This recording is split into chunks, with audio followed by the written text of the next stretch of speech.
한번 화면을 보시면요. 우리 성탄절 하면 이렇게 뭐가 생각이 납니까? 한 해를 마무리하는 행사가 생각이 많이 나고 또 선물을 주고 여론조사를 해보니까요.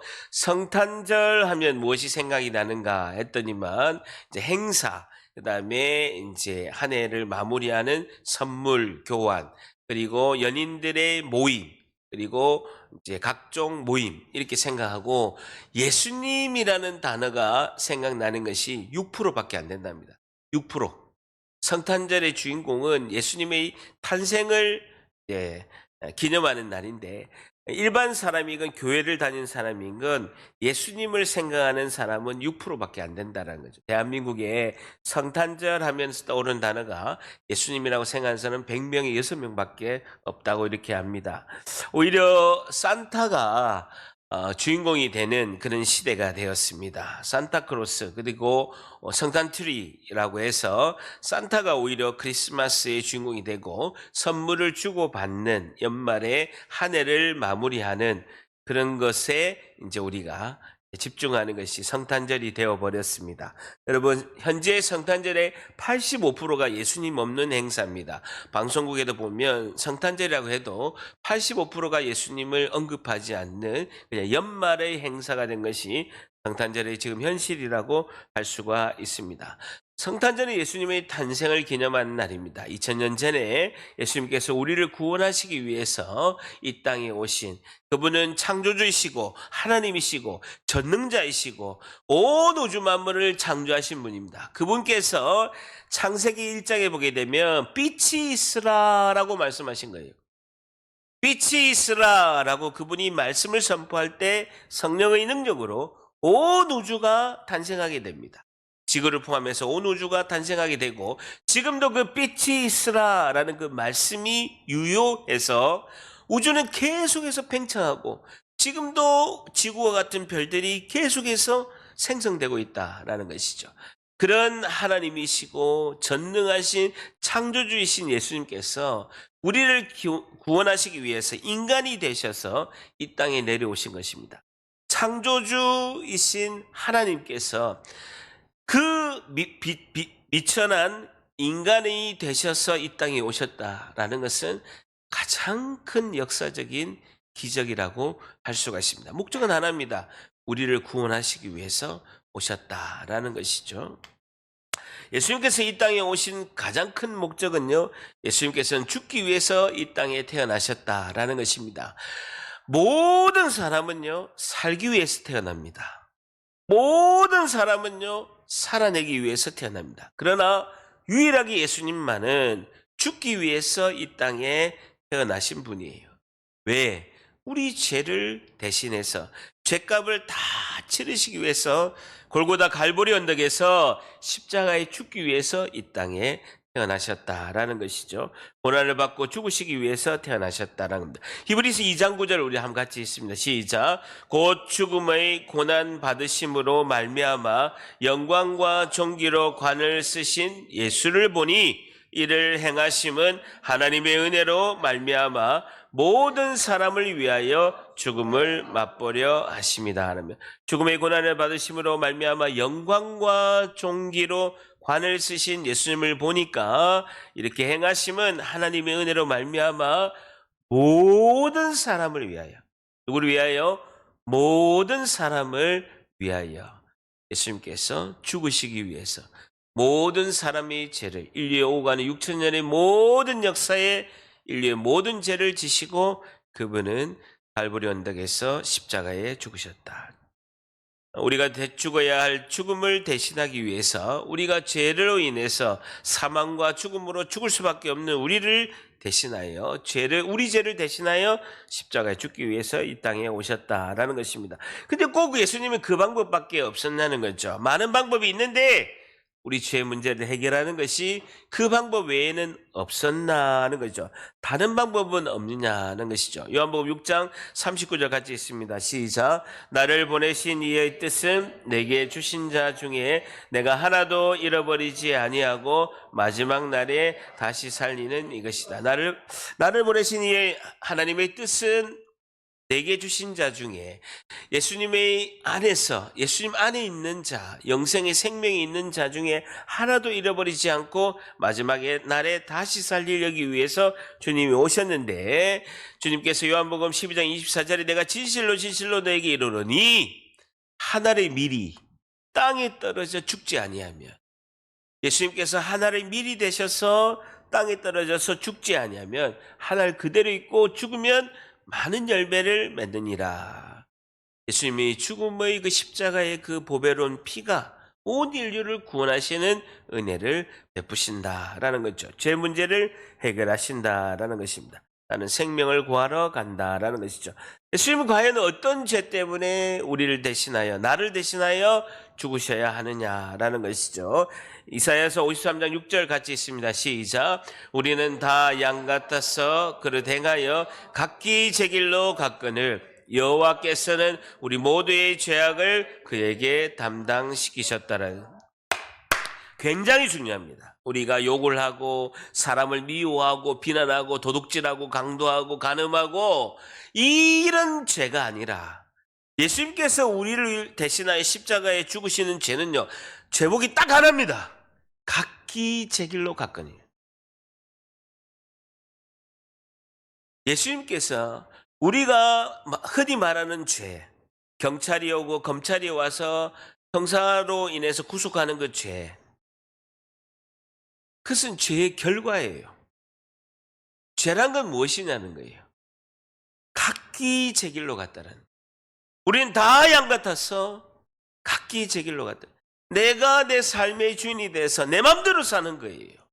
그 죄 때문에 예수님께서 십자가에 죽으셨다라는 거예요.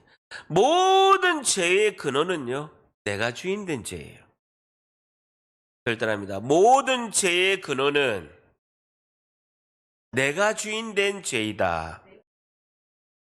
내가 주인이 돼서 내 마음대로 생각하고 내 뜻대로 내 인생을 살아가는 거예요. 하나님께서는 우리에게 생명을 주시고 하나님은 우리의 주인이 되셔서 우리의 삶을 이끌어 가시는데, 그 모든 것을 거부하는 거예요.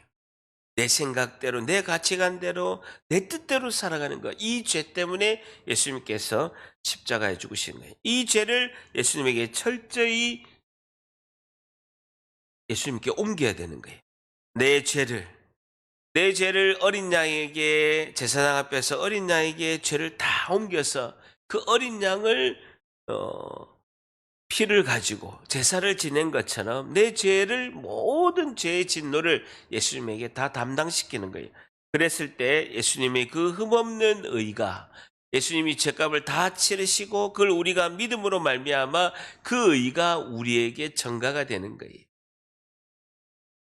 2000년 전에 예수님께서 우리 위해 십자가에 죽으신, 우리 죄를 대신한 십자가에 주신 그 은혜를 믿음으로 시간과 공간을 초월해서 그 예수님의 흠없는 의가 우리 안에 오는 것입니다.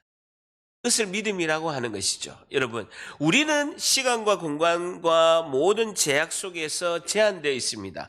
우리는 피조물이기 때문에 그렇습니다. 그러나 전능하신 하나님은 시간과 공간에 제한이 없으신 분이에요. 그래서 2000년 전에 하나님의 기준은, 2000년 전에 예수님의 그 십자가의 사건이 과거와 현재와 미래에 있는 모든 인류에게 그 모두가 유효해서 그것을, 내 죄를 대신하여 십자가 죽으신 예수님을 믿음으로 모든 구원의 은혜를 베푸시겠다고 하나님께서 정하신 거예요. 그래서 내가 주인된 내 죄가 믿음으로 말미암는 의로 인해서 구원을 받고, 결국 바뀌는 건 하나입니다. 주인이 바뀌는 거예요. 예수님이 나의 주인이시다라는 것이죠. 그래서 나의 죄를 철저히 예수님께 담당시키고 모든 죄를 해결할 수 있는 것은요, 믿음이라는 거예요. 믿음은 맹신과 정신통일과 자아도취가 아니라는 거예요. 믿음은요, 얼마나 비참한 것은, 믿는다는 것은 죄는 내가 짓고 내 죄를 다 예수님께 덮어씌운 세상에서 가장 나쁜 사람이 되는 것이 믿음이라는 거예요.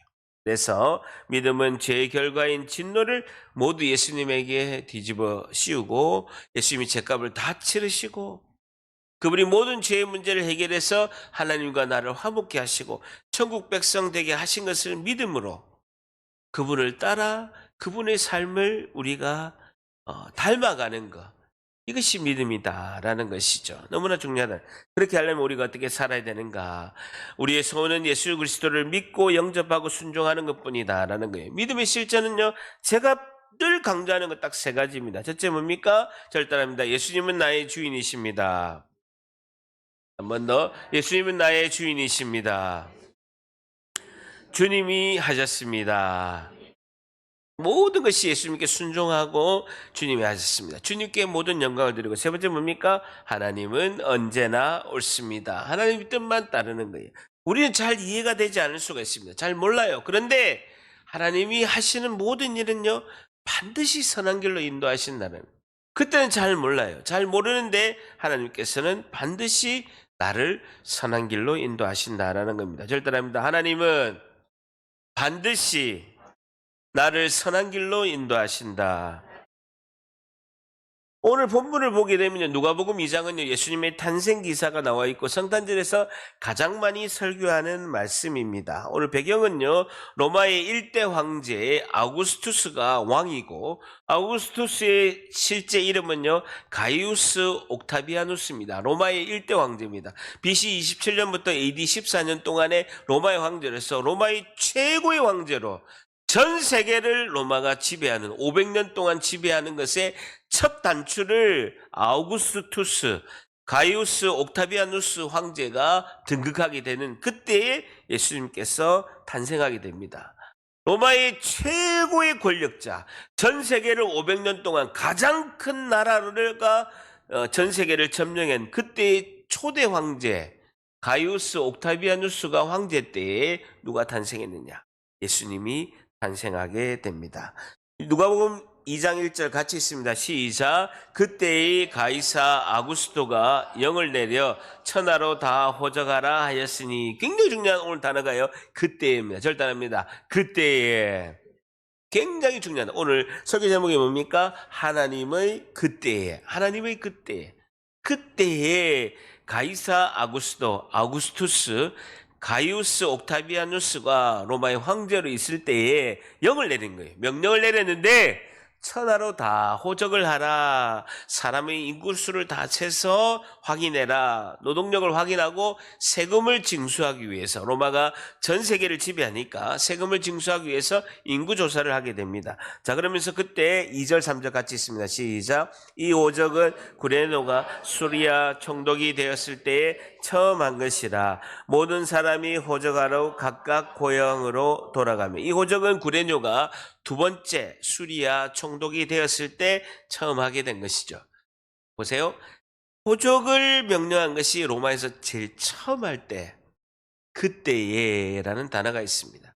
그래서 모든 사람이 호적하러 각각 고향에 돌아가게 되어 있습니다. 실제는 고향에 안 가고 그 자리에서 해도 되는데, 유대인들만큼은 자신들이 고향에 가서 호적을 이렇게 정리를 해서 인구가 몇 명인가를 등록하는 것을 이렇게 하게 된 것이죠.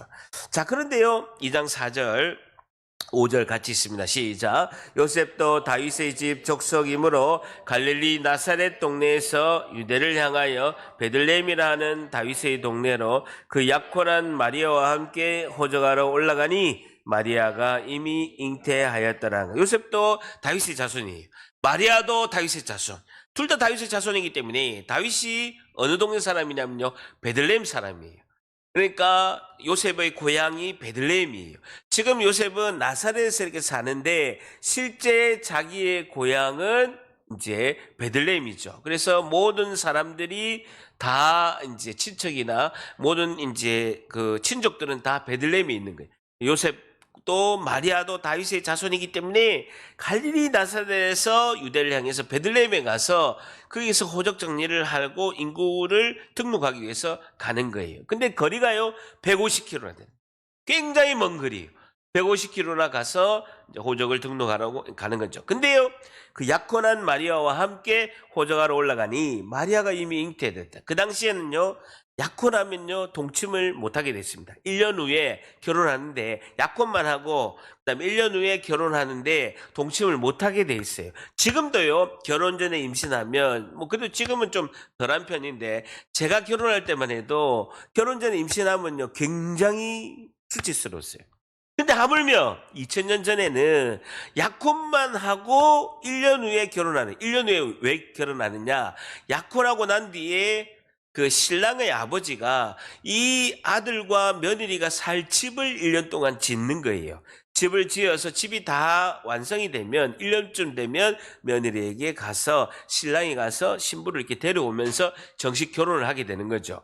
자, 근데 약혼만 했는데 이미 마리아가 잉태가 된 거예요. 배가 만삭이 된 거예요. 지금도 결혼 전에 만삭이 되는 것에 대해서 굉장히 수치스럽고 감추는데, 2000년 전에는요, 율법에는 결혼하기 전에 임신하는 것은 율법에는 돌로 쳐 죽이게끔 되어 있습니다. 그렇다면 베들레헴에 굳이 마리아가 갈 필요는 없어요. 남편만 가도 호적을 등록할 수 있는데, 만삭의 여인이 베들레헴에 도착하자마자 그날 예수님을 출산하게 됩니다. 왜 갔을까요? 그게 오늘 키포인트입니다. 자, 6절에 같이 있습니다. 시작. 거기 있을 그때에 해산의 날이 차서, 베들레헴에 도착한 그때에, 2장 1절에 그때에, 2장 6절에 그때에, 베들레헴에 도착하자마자 해산할 날이 찬 거예요. 자, 2장 7절 같이 있으면 시작. 처자들 낳아 강보로 싸서 구유에 누였으니 이건 여관에 있을 곳이 없음이러라 라는 거예요. 이 여관이라는 단어가요, 카틸리마라는 단어인데요, 2층 집 다락방을 말하는 것입니다. 게스트룸을 말하는 거예요. 우리가 생각하는 주막, 그리고 우리가 생각하는 돈을 주고 이렇게 잠시 머무르고 있는 그런 여관은요, 딴 단어가 있어요. 판도게이온이라는 단어가 있어요. 근데 우리가 한글로는 이제 여관이라고 이렇게 번역이 됐는데, 진짜 우리가 생각하는 주막 여관은요, 판도게이온이라는 단어를 써야 돼요. 여기는요, 카틸리마라는 써요. 마가의 다락방 할 때 그 다락방이 카틸리마예요. 그 말은 뭐냐면요, 그 당시에는요, 지금도 베들레헴은요, 인구가 2만 5천 명밖에 안 됩니다. 조그마한 동네예요. 베들레헴 가보면 조그마해요. 지금도 팔레스타인 자치지구라고 이스라엘이 벽을 다 쌓아가지고요, 안에 사는 사람이 2만 5천 명밖에 안 돼요. 예수님 당시에는요, 1,000명도 안 됐어요. 몇백 명밖에 안 됐어요. 그러니까 여관이 없어요. 그래서 이를 보러 오는 사람들에게 그 당시에는 손님을 잘 대접해야 되기 때문에 그때 집 구조가 어떻게 되냐면요, 1층은요 마구간입니다. 4월에서 11월까지는 이제 양이나 이런 가축들이 밖에서 이렇게 기르고, 12월부터 3월까지는 추우니까 그 1층에 있는 마구간에서 양이나 가축을 기른 거예요. 그러면 실내 계단을 올라가서 2층에 주인집이 있고, 손님들이 오면 살 게스트 룸이 방 한 3개가 2층에 있는 거예요. 그리고 몇백 명밖에 안 되기 때문에, 사람들도 그때 많지 않았기 때문에, 예수님의 어머니 마리아와 요셉이 베들레헴에 갔을 때는 사람들이, 그때는 여관이 없어요. 그 개인 집에서 마리아와 요셉을 받아들여야 됩니다. 그런데 결혼도 하기 전에 요셉을 잘 아는 동네 사람들이 결혼도 하기 전에 약혼만 했는데 만삭의 몸으로 오게 된 거예요. 그러니까 문전박대를 하지. 부정하다. 유대인들은 부정한 사람이 집에 오면 우리 집이 다 부정해지니까 거부를 한 거예요. 겨우겨우 게스트룸은 안 해도 좋으니까 1층 마구간이라도 있게 해달라라고 해서 어떤 집에 겨우 마구간에 간 거예요. 문을 안 열어준 거예요. 문을 안 열어준 거예요. 우리가 성경을 보게 되면, 거기 방 있어요, 방 없어, 그게 아니에요. 여관 자체가 베들레헴이 없어요. 그 당시에 몇백 명밖에 안 살았다고요. 결혼도 하기 전에 만삭의 몸으로 오니까 문전박대해서 부정탄다. 우리 집에 오지 마라. 어떻게 뻔뻔하게 이 동네에 어떻게 눈을 두고 결혼도 하기 전에 만삭의 몸으로 약혼녀를 데리고 왔냐라고 핍박하면서 문을 안 열어준 거예요. 근데 마리아는 굳이 베들레헴까지 갈 필요 없어요. 남편이 등록하면 되는 거예요. 그럼에도 불구하고 마리아는 베들레헴에 10일에서 15일 동안에 걸려서 150km를 간 거예요. 자, 예수님이 2장 8절을 보게 되면 그 지역의 목자들이 밤에 밖에서 자기 양떼를 지켰다라는 것이죠. 근데 목자들이 양을 밖에서 기를 때는요, 4월에서 11월까지입니다. 이스라엘 기온이 우리하고 똑같아요. 지금 우리가 얼마나 춥습니까? 그래서 예수님이 태어나는 날은 12월이 아니에요. 12월이 아니라고요. 목자들이 밤에서 밖에서 양떼를 기를 때면요, 4월에서 11월 사이지 11월을 넘으면요 반드시 밖에서 기르지 않습니다. 예수님의 탄생은 12월이 아니에요. 그럼 언제쯤이냐? 친척 세례 요한이 6개월 전에 태어났는데 누가복음 1장 36절에 있는데 그보다는 6개월 뒤에 예수님 태어나셨어요. 그러니까 9월 말에서 10월 대속죄일 정도, 9월 말에서 10월 초쯤에 예수님이 탄생하셨어요. 근데 왜 12월 25일이 성탄절이냐라는 거예요. 그 당시에 태양신을 섬기는 기념일이 12월 25일이었어요. 로마에 있는 모든 사람들이 태양신을 가장 섬기는데 태양신을 섬기는 그 기념일이 12월 25일이었어요. 그래서 로마가 기독교를 국교하면서 그 날을 없애버린 거예요. 대신에 그날에 성탄절을 하자라고 해서 지금 그렇게 되었지만 예수님이 탄생한 날은 9월 말에서 10월경에 태어나셨다라고 이렇게 우리가 알고 있으면 되죠. 자, 이거는 상식적인 거고요. 자, 그러면 예수님은 어디 태어나야 되냐? 반드시 베들레헴에서 태어나야 되는 거예요. 마태복음 2장 3절에 보게 되면 헤롯 왕과 온 예루살렘이 소동한 거예요. 동방박사가 온 거예요. 난리가 난 거죠. 그래서 왕이 모든 제사장들과 백성의 서기관들을 모아서 그리스도가 어디서 나느냐라고 물어본 거예요. 그렇게 물어보니까 이르되 유대 베들레헴에서 태어나야 됩니다. 이것은 구약 성경에 기록되어 있습니다라고 말씀한 거예요. 그 구약 성경이 미가서 5장 2절입니다. 같이 있습니다. 시작. 베들레헴 에브라다야 너는 유다 족속 중에 작을지라도 이스라엘을 다스릴 자가 내게서 내게로 나올 것이라. 그의 근본은 상고의 영원에 있느니라 라는 거예요. 미가서 5장 2절에 의하면 베들레헴 에브라다에서 반드시 메시아가 태어나는 거예요. 그래서 모든 사람들은, 유대인들은요, 지금도 예수님을 믿지 않는 유대인들, 아니면 예수님을 믿는 유대인들, 구약에 있는 모든 유대인들은 반드시 메시아는 미가서 5장 2절에 의해서 베들레헴에서 태어나는 것을 다 알고 있어요. 마리아는 당연히 알고 있고 요셉도 당연히 알고 있는 거예요. 베들레헴에서 반드시 예수님이 태어나야 된다라고 미가서 5장 2절을 다 알고 있기 때문에 우리를 구원하실 인류를 구원한 메시아 그리스도는 베들레헴에서 태어나야 된다라고 모두가 알고 있다라는 거예요. 그렇기 때문에 이 상식이기 때문에 예수님 반드시 베들레헴에서 태어나야 된다라는 거예요. 자, 그러면 우리 질문이 있습니다. 그럼 나사렛에서 베들레헴까지는 몇 킬로라고 했습니까? 150킬로죠.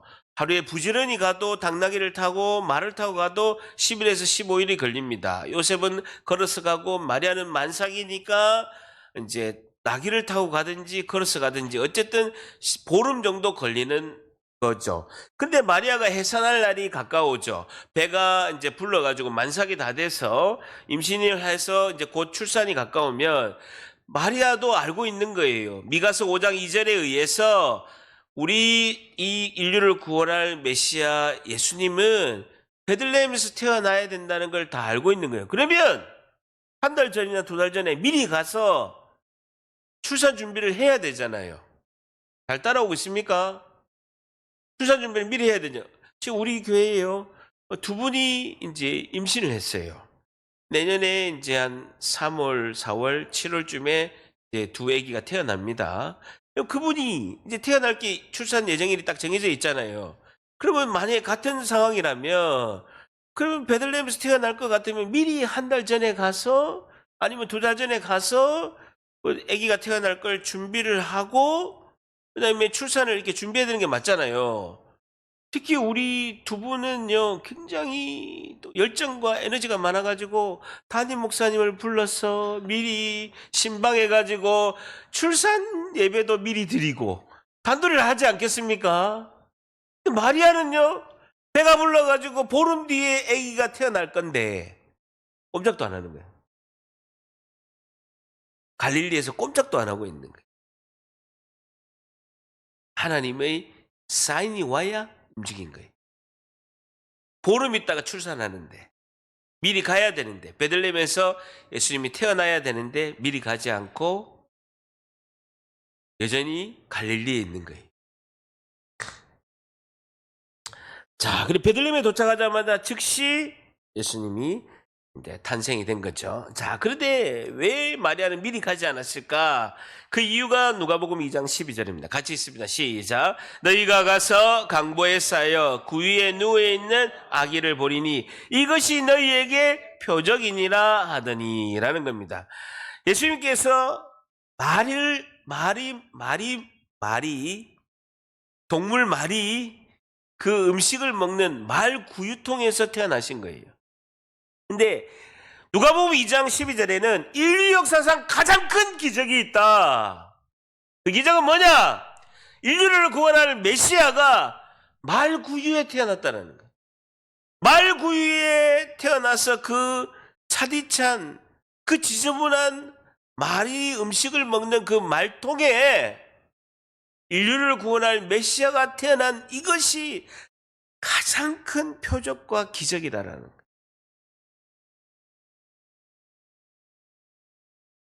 미리 가서 예수님이 태어날 방도 잡고 미리 준비를 하고 한 것이 아니라 도착하자마자 그때에 예수님이 태어나신 거라. 예수님은 구유에 태어나셨다는 거예요. 로마의 황제 아우구스투스와 비교하심으로 초라하고 비천한 신분으로 이 땅에 태어나셨다는 거예요. 예수님의 삶이 고난과 겸손의 삶임을 상징하는 것이 구유라는 거예요. 구유라는 단어가 굉장히 중요한 단어예요. 구유에 주님이 태어나셨는데 그게 가장 큰 표적과 기적이라는 것이죠. 로마의 가이사 아구스토와 대비하는 겁니다. 로마의 최고의 황제, 최고의 권력을 가지고 500년 동안 인류를 다 지구에 있는 모든 나라를 점령한 로마의 황제 가이사 아구스토와 지구를 만드시고 온 우주를 만드시고 지금도 질서 있게 0.1초도 오차 없이 온 우주를 운행하시는 창조주, 그리고 모든 것을 권능과 권세를 가지고 운행하신 그 창조주 하나님 예수님이 대비가 되는데 그분이 구유에 태어나셨다는, 예수님이 로마의 황제 황실에 태어난들 지금은 가장 돈이 많은 왕실이 영국 왕실입니다. 영국 왕실의 최고 좋은 방에서 태어난들 예수님을 담기에는요 다 작은 그릇이에요. 예수님이 구유에 태어나시나 로마 황제의 최고로 큰 방에서 태어나시나 영국 황실에서 태어나시나 그분이 태어나신 모든 것을 담기에는요 다 작은 거예요. 지구 전체가 예수님을 태어나심을 담아도 다 작다라는 거예요. 그리고 베들레헴에 가라는 하나님의 메시지를 듣고 마리아가 움직인다는 그것이 2장 1절 2절이라는 거. 한 번 더 있습니다. 2장 1절 2절 시작. 그때의 가이사 아구스토가 영을 내려 천하로 다 호적하라 하였으니 이 호적은 구레뇨가 수리아 총독이 되었을 때 처음 한 것이다 라는 거. 지금 움직여야 되겠구나. 하나님이 사인을 보내시네. 베들레헴으로 가야지. 하나님의 뜻이 있고 베들레헴 가서 예수님을 반드시 출생을 해야 되는데 하나님의 사인을 받고 마리아가 움직인 거예요. 이 굉장히 중요한 포인트입니다, 여러분. 우리는 하나님의 뜻을 알고 있습니다. 하나님이 이렇게 우리를 통해서 하실 역사를 알고 있어요. 그리고 말씀 가운데 하나님의 인도하심을 받습니다. 그런데 타이밍은요 내 마음대로 하는 거예요. 그때는 내가 정하는 거예요. 꽝이에요. 꽝이라고요. 다시 우리는 하나님 뜻을 알고 있습니다. 성경 말씀을 통해서 하나님 뜻과 모든 것을 알고 있습니다. 하나님이 나를 통해서 이렇게 하실 것도 다 알고 있어요. 우리 예배를 드리면서 하나님이 나를 인도하실 걸 다 알고 있다고요. 그럼 내가 어떻게 살아야 되는 걸 다 알아요. 시간은요, 내 마음대로는 반드시 지금 하세요. 아니요, 하나님, 나중에 하세요. 지금 세상에 더 놀고 싶어요. 하나님, 지금 은혜 주지 마세요. 지금 내가 안 움직일 거예요. 나중에 좀 늙어서 기운 다 없고 돈도 좀 많이 벌고 나중에 세상 것 마음껏 누리고 그때 내가 하나님께로 갈게요. 모든 시간을 내 마음대로 정하는 거예요. 마리아는 반드시 베들레헴 가서 예수님을 낳아야 돼요. 그때 만삭이 되고 예수님이 태어나기 보름 전인데도 하나님의 사인이 안 오는 거예요. 근데 사인이 온 거예요. 로마의 황제 가이사 아구스토가 호적을 하라. 베들레헴에 가서 유대인들은 다윗의 자손들은 가서 호적을 하라라고 명령을 내린 거예요. 구레네 수리아 총독이 명령을 내린 거예요. 하나님의 사인이고 나니까 움직이는 거예요. 굉장히 중요합니다. 하나님의 뜻이라도 하나님의 사인이 우리가 깨달아야 돼요. 결단합니다. 하나님은 반드시 그때에 우리를 인도하신다. 그때가 있다라는 것, 때 굉장히 중요한 거예요. 하나님이 그때를 질문하고 기다리고 인내하는 것이 굉장히 중요해요. 결단합니다. 하나님의 그때를 질문하고 기다리며 인내한다. 굉장히 중요한 거예요. 하나님의 뜻이 그때가 내가 잘 모르면요, 일단 행하고 하나님의 사인을 구하는 거예요. 하나님, 이것이 하나님 뜻이 아니면요, 멈추게 하세요. 이것이 하나님의 뜻이면요, 하나님 인도하세요. 하나님, 내가 하나님 뜻인 줄 알고 지금 전진합니다. 하나님 뜻이 아니면 반드시 스톱하게 하나님께서 사인을 주세요. 라고 하면요, 하나님 뜻이 아니면 사인 주세요. 순종하면 돼요. 하나님 뜻이면요, 감동 주시고 마음이 평안이 있고 평강이 있으면 그대로 따르면 되는 거예요. 하나님 뜻에 순종함으로 하나님께 영광 됩니다. 이게 내가 주인된 사람에서 예수님이 주인된 삶으로 살아가는 이 삶의 방식이라는 것입니다. 예수님도 그때를 자꾸 이야기하셨습니다. 예수님께서 내 마음의 괴로움이 무슨 말이에요? 아버지여, 나를 구원하여 이 때를 면하게 하시옵소서. 내가 이를 위하여 이때에 왔나이다. 라고 그 예수님의 그때는 십자가를 향해서 십자가 지시는 그때예요. 예수님도 잘 몰라요. 하나님이 그때를 알려주시는 거예요. 그때까지 주님이 기다리시는 거예요. 이 말씀 성전에서 가르칠 때 헌금 앞에서 하셨으니 잡는 사람이 없으니 이는 그의 때가 아직 이르지 않았다. 예수님의 십자가의 때가 아직 이르지 않았다. 그들이 예수를 잡고자 하나 손을 자가 없으니 이는 그의 때가 아직 이르지 아니했다. 예수님도 그 때를 기다린 거예요. 요한복음 2장 4절에도 내 때가 아직 이르지 않았습니다. 요한복음 13장 1절에도 때가 이른 줄 아시고 세상에 자기가 사람을 사랑하되 끝까지 사랑하시니라. 요한복음 17장 1절에도 아버지의 때가 이르렀습니다라고 예수님의 그 십자가의 그 때를 하나님께서 사인을 주시는 거예요. 예수님도 그렇게 하신 거예요. 우리도 마찬가지입니다. 우리에도 때가 있다라는 거예요.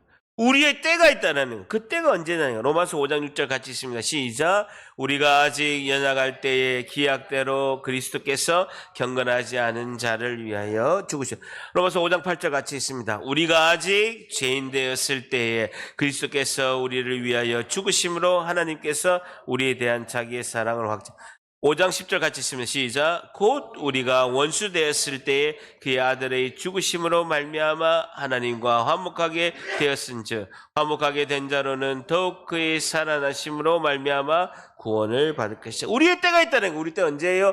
우리가 아직 연약할 때, 우리가 아직 죄인 되었을 때, 우리가 하나님과 원수 되었을 때, 그때 예수님이 죽으심으로 말미암아 하나님과 화목하게 하셨다라는 거예요. 절대랍니다. 우리가 아직 연약할 때에, 한 번 더, 우리가 아직 연약할 때에, 우리가 아직 죄인 되었을 때에 우리가 원수 되었을 때에 그때 예수님께서 죽으심으로 구원을 베푸신다라는 거예요. 이때가 언제입니까? 가장 절망적이고 최악의 상태라는 거예요. 우리가 가장 절망적이고 최악의 상태에 그때 예수님이 오신다는 거예요. 저도 인생에 있어서 엄청 허무하고요. 왜 살아야 되는지 모르고요. 자살밖에는 결론이 내리지 않는 그 시대가 그때가 있었던 거예요. 가장 절망적이고 방법이 안 보이는 거예요. 내 인생에 있어서 가장 최악의 상태였다는 거예요. 그때가 예수님께서 나를 위해서 구원의 손길을 베푸시는 그때라는 것입니다. 절단합니다. 그래서 예수님이 필요합니다. 한 번 더, 그래서 예수님이 필요합니다. 가장 절망지고 최악의 상태 때 예수님이 구원하신 거예요, 우리를. 그래서 아무도 자랑할 수가 없다라고 로마서 3장 27절에 말씀하고 있습니다. 같이 있으면 시작. 그런즉 자랑할 때가 있을 수 없느니라. 무슨 법으로나 행위로나 아니라 오직 믿음의 법으로니라. 자랑할 때가 아무것도 없다라는 거예요. 법으로나 행위로가 아니고 믿음으로 우리가 구원의 은혜를 받을 수 있다라는 것입니다. 그래서 예수님만이 길이요 진리요 생명이라는 요한복음 14장 6절 같이 마지막으로 있습니다. 시작. 예수께서 이르시되 내가 곧 길이요 진리요 생명이니 나로 말미암지 않고는 아버지께로 올 자가 없느니라. 예수께서 이르시되 내가 길이요 진리요 생명이니 나로 말미암지 않고는 하나님 아버지께로 올 자가 없다라는 것이죠. 그래서 우리가 전심으로 드리는 기도는요, 하나입니다. 하나. 저를 따라합니다. 우리가 전심으로 기도 드리는 것은 하나라는 것이죠. 저를 따라합니다. 우리가 교회를 나간 지 몇십 년 된 분인지 오늘 처음 온 분인지 상관없이 우리가 전심으로 드리는 예수님께 고백드리는 이 기도를 담임 목사인 저부터 초신자까지 다 같이 따라하는 거예요. 절단합니다. 우리 같이 한번 읽습니다. 시작. 하나님 우리 아버지, 저는 죄인입니다. 이제까지는 내가 내 인생의 주인으로 살아왔습니다. 지금 이 시간 내가 주인된 죄를 회개하며 믿음으로 예수님을 영접합니다. 십자가의 보혈로 제 죄를 씻어 주시옵소서. 나를 위해 죽으시고 부활하신 예수님이 나의 주인이심을 믿음으로 받아들입니다. 이제 하나님은 내 아버지가 되시고 저는 하나님의 자녀가 되었습니다. 저를 구원해 주시니 감사합니다. 이제부터는 예수님께 순종하며 살겠습니다. 천국 가는 까지 저를 지켜 주시옵소서. 우리를 구원하신 예수 그리스도 이름으로 기도드립니다. 아멘. 기도하겠습니다. 하나님 감사